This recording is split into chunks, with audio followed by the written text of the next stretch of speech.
के गांव में शालिनी नाम की एक औरत रहा करती थी। उसे दो बेटियां थी। एक का नाम था शिवानी और दूसरी का सुहानी।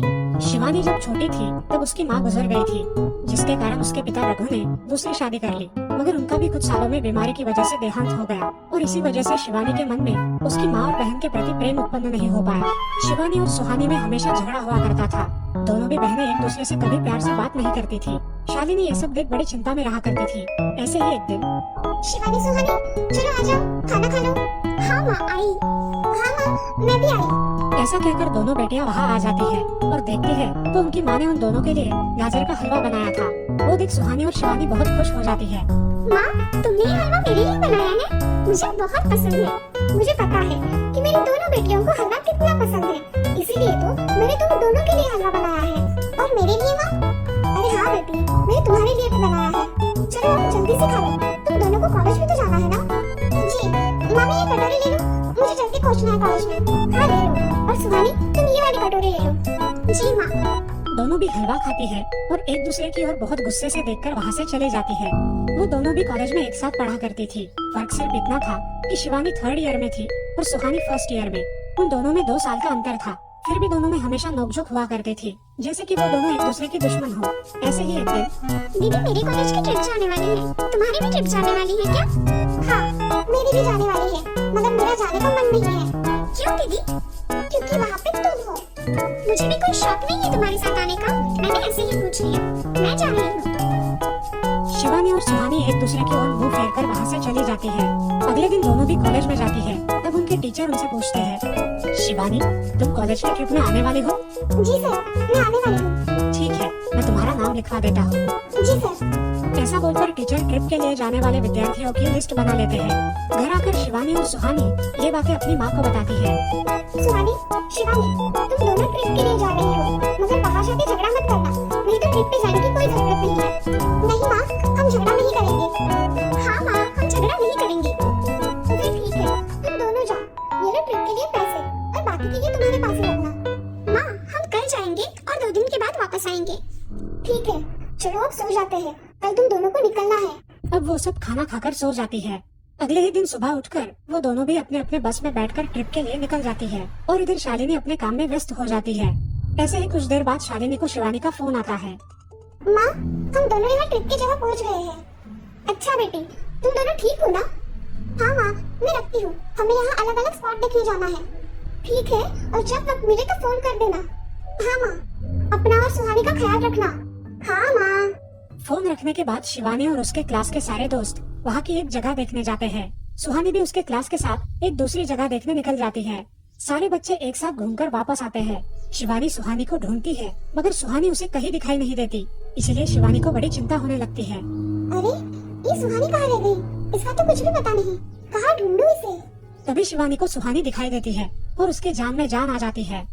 सुहानी कहाँ गई थी तुम? मुझे कितनी चिंता लग गई थी तुम्हारी। अरे मैं यहाँ ही थी मेरी सहेलियों के साथ, मुझे कुछ नहीं हुआ। ऐसा बोलकर सुहानी वहाँ से चली जाती है। दूसरे दिन सब लड़के लड़कियाँ जल्दी उठकर अपनी तैयारी कर लेते हैं और पहाड़ पर जाने के लिए निकलते हैं। वो सब आज थोड़ा घूमकर शाम तक निकलने वाले थे।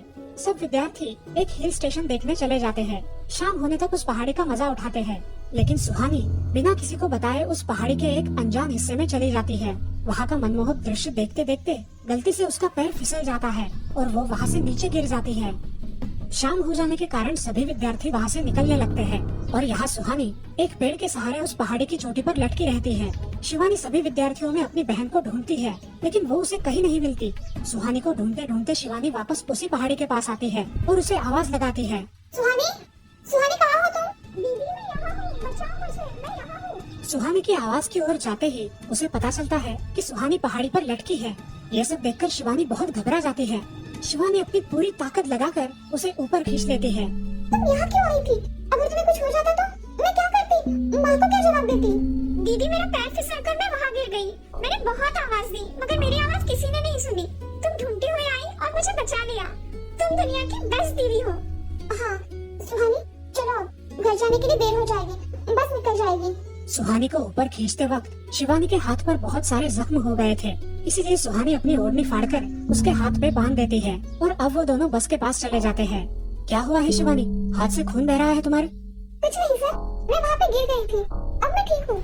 टीचर और सारे छात्र गाड़ी में बैठकर घर जाने के लिए निकलते हैं। घर आने के बाद शिवानी सारी हकीकत अपनी माँ को बताती है और वो सब सुनकर माँ दोनों को गले लगाकर रोने लगती है। तुम दोनों एक दूसरे के साथ होते हो इसलिए मुझे कोई टेंशन नहीं रहता, मगर मेरी बच्चियों खुद का भी ख्याल रखा करो। उस दिन के बाद दोनों सौतेली बहनों ने अपने बीच की सब नोकझोंक बंद कर दी और हंसी खुशी सगी बहनों की तरह रहने लगी।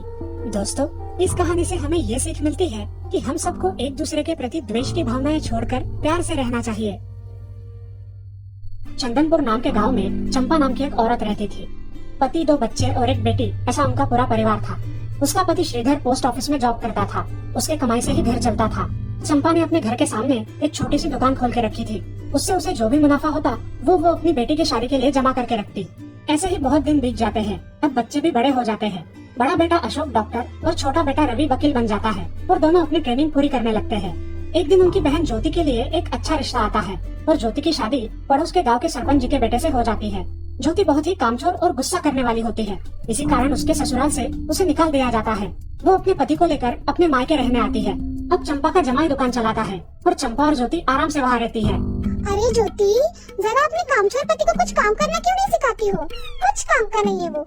अरे हाँ माँ, उनके पिताजी ने तो उन्हें ही घर से निकाल दिया और हमारे माथे मार दिया। जाने दो, पति है। माँ और बेटी इसी तरह तानेबाजी करती रहती। अब बड़े बेटे अशोक की शादी उन्हीं के गांव के एक लड़की से करा दी गई, लेकिन उस लड़की से भी चंपा बहुत काम करवाती और वो बेचारी सासू माँ का आदर करके सब काम चुपचाप करती थी। एक दिन वो काम करके थक गई और एक जगह पर बैठ गई। ए कामचोर कमला, इतना सारा काम पड़ा है घर में, क्या वो तुम्हारा बाप आके करेगा? चलो काम कर। हाँ हाँ माँ जी, करती हूँ। ऐसा कह के कमला अपने काम पर लग जाती है और सारा काम खत्म कर देती है। चंपा अपने बेटे अशोक से घर आने के बाद चुगलियाँ किया करती थी। अशोक घर आकर कमला को बहुत भला बुरा कहता और कभी कभी तो उस पर हाथ भी उठाया करता था। ये सब रवि देखा करता था और रवि को बहुत बुरा लगता था। अशोक मारने आता तो रवि बीच में पड़ जाता और माँ बाप को डांटता था और वही झगड़ा खत्म हो जाता था। ऐसा बहुत दिन चलता रहा। रवि को रंजना नाम की एक लड़की बहुत पसंद थी, जो कि एक न्यूज रिपोर्टर थी। क्या तुम मुझसे शादी करोगी? मुझे तुम बहुत पसंद हो। हाँ, मगर रवि, तुम्हारे घर में तुम्हारी माँ का बर्ताव मुझे बिल्कुल पसंद नहीं है, इसीलिए पहले तुम इसका कोई हल निकालो। अरे रंजना, मैं हूँ ना तुम्हारे साथ, तुम्हें टेंशन की क्या बात है? मगर रवि, तुम भी अगर मुझे मारने पीटने लगे तो मैं तुम्हें कोर्ट में खींचूंगी। अरे हाँ बिल्कुल, वो तो तुम्हारा अधिकार है। अगले दिन रवि अपने घर में रंजना के बारे में बताता है। रवि की माँ चंपा उसे साफ मना कर देती है। रवि, तुम्हें कुछ समझ आता है या नहीं? अपनी बिरादरी की लड़की से शादी करो बेटा। इस घर में ये आखिरी शादी है और मेरे भी कुछ अरमान है बेटा। अजय, कुछ कहते क्यों नहीं? हाँ बेटा, तुम्हारी माँ सही कह रही है, तुम इसकी बात मान जाओ बेटा। नहीं पापा, मैं शादी करूंगा तो सिर्फ रंजना से, वरना मैं शादी नहीं करूंगा। सब चुप हो जाते हैं। अगले दिन रवि मंदिर से शादी करके घर आता है। सब अचरज से रवि की ओर देखते हैं और चुपचाप अपने कमरे में चले जाते हैं।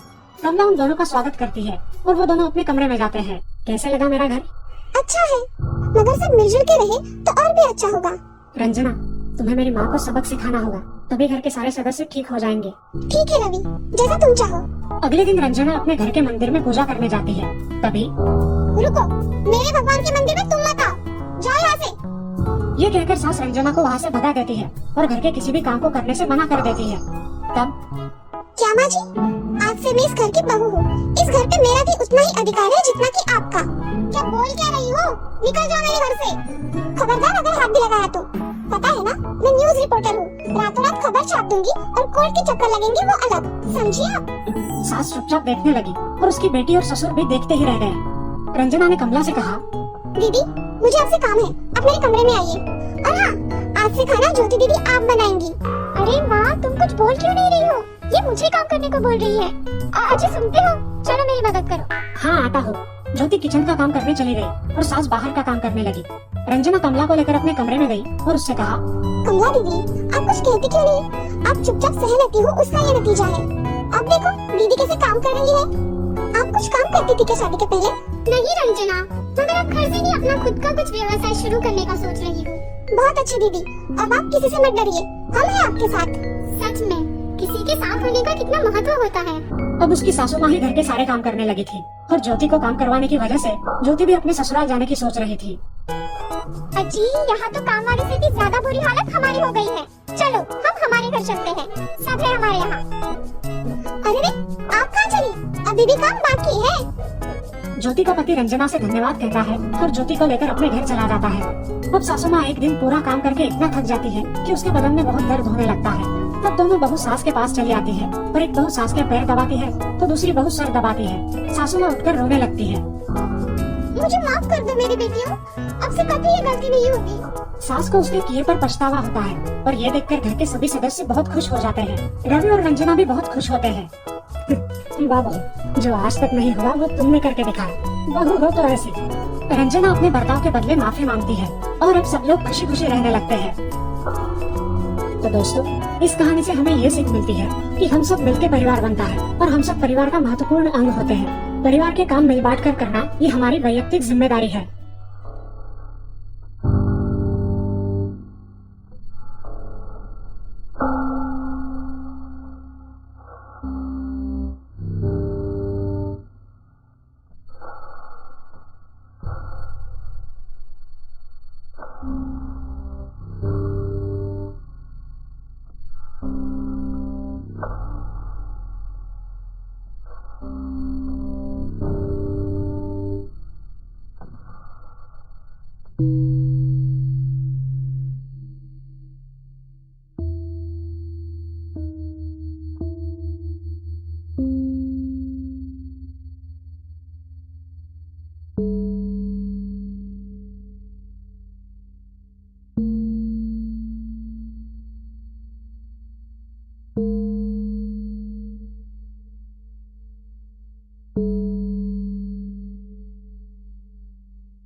Thank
you.